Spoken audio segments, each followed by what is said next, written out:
Hey y'all, this episode we got Maurice Luther King in full effect. Okay, we got that.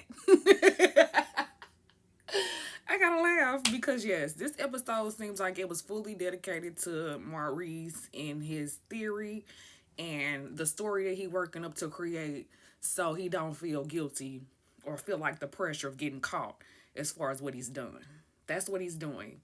Creating a narrative, creating a story, trying to make it seem like Martell is any different than how he's been, any different than how he treated his ex wife. So it's just so crazy. But anyway, this episode, we get back to Tisha trying to correct herself. Girl, the damage was already done. You already look stupid and immature. I'm just not sorry about that. It was just lame. And the story that she created in her head, to watch her just create the story and carry the story of Nell raising her voice at her, was kind of crazy. Like, she was just committed to that, so committed to the point that she told Marceau that the lady was raising her voice at her and she wasn't. It was so weird. And then you did try to go back in there and talk to her like she was one of your children. That was weird as hell. Nell grown as hell with grandkids. Like, that was weird. So they hashed their little issue out, or whatever you want to call that mess. It was kind of a mess.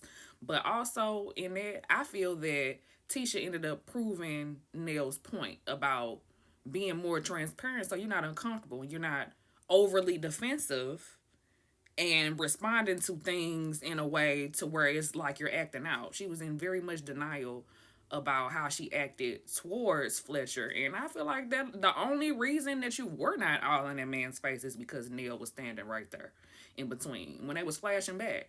That was the only thing. Your voice was loud. You was yelling. Your voice, you were yelling. That was yelling. What Nell was doing wasn't yelling at you or raising her voice. You was definitely yelling at her husband. And the only thing in between you and her husband was her. So yes, she was in the middle of that. And I feel like she could have held herself more accountable for her actions on that night. And I mean, she was probably sauced up. It very much seemed like it was a lot of liquid courage in Tisha that night. She was tripping. So either way, they wrap up their conversation. But like I said, she kind of proved Neil's point. Like, if you was being more open about what was going on and what was bothering you, then you wouldn't be out here acting out and being immature and running off and storming off because you feeling the heat of something that somebody asked you about that's public. That's weird. So anyway, after that, we get to Maurice Luther King talking to Kimmy, and Kimmy being able to fully analyze this situation. Not none of her own situations though, but this one she sounded very intelligent and all in a clear mind to analyze Martell, because again, Maurice is creating this narrative now and this story that Martell not all the way there. Anyway, he tell his wife he want to talk to him, and she like, listen, you need to do something more productive with your time. And I agree with her. Like, why would you go talk to that man? He's been unhinged.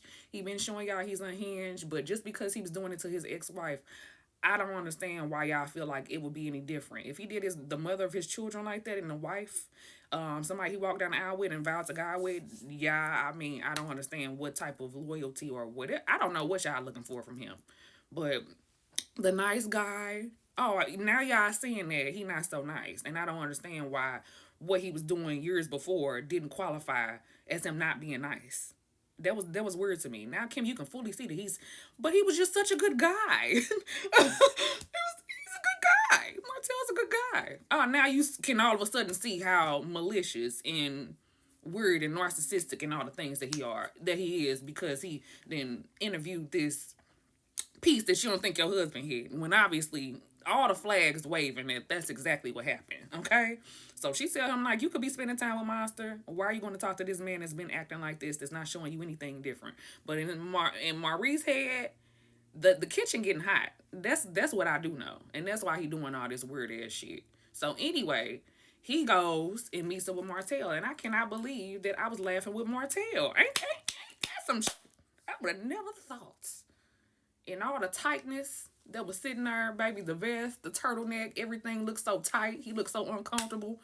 But anyway, I was laughing right with him. They get into the conversation and try to warm up, and then we get to the nit and the grit of it. with Martell saying, y'all got me messed up. I mean, y'all did the live. Tisha went on that live and said what she said about that man and didn't expect for him to respond. And y'all didn't see him be king petty to his ex-wife. So I'm not understanding why y'all didn't think no hoes was barred.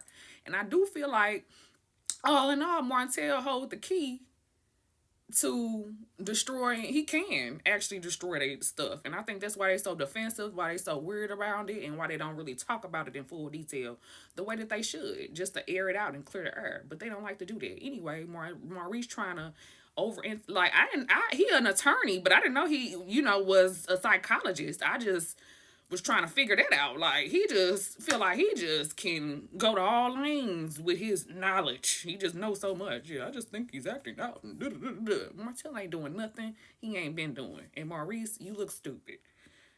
I just cannot stand Maurice. He just irky all the way around. Like, anyway, they going back and forth. And when he explained the story, I feel like he should have just kept that story to his motherfucking self. He sounded dumb explaining what happened.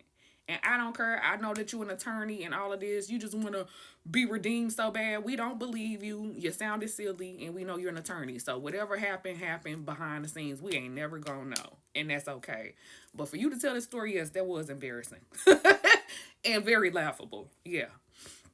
So anyway, they get to going back and forth about the details.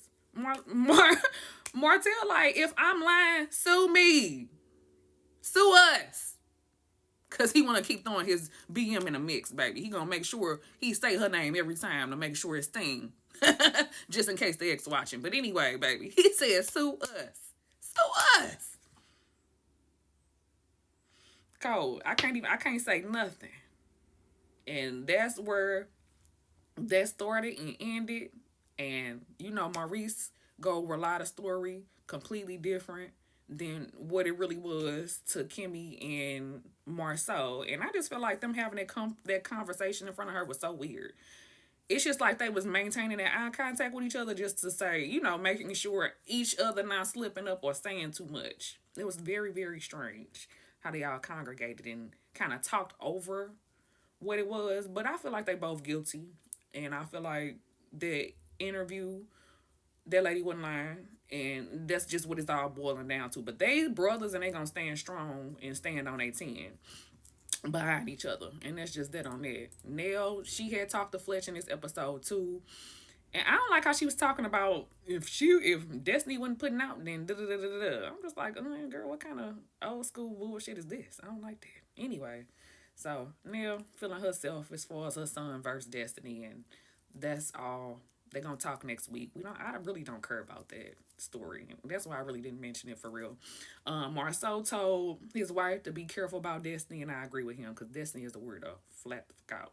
Anybody standing 10 toes with Martell the way she is and entertaining him, like I said, they look crazy talking to each other all the time, delusional at every second. So yeah, I feel like he's right, and I don't understand how we starting to like Marceau more than anybody. But anyway, y'all, tell me your thoughts.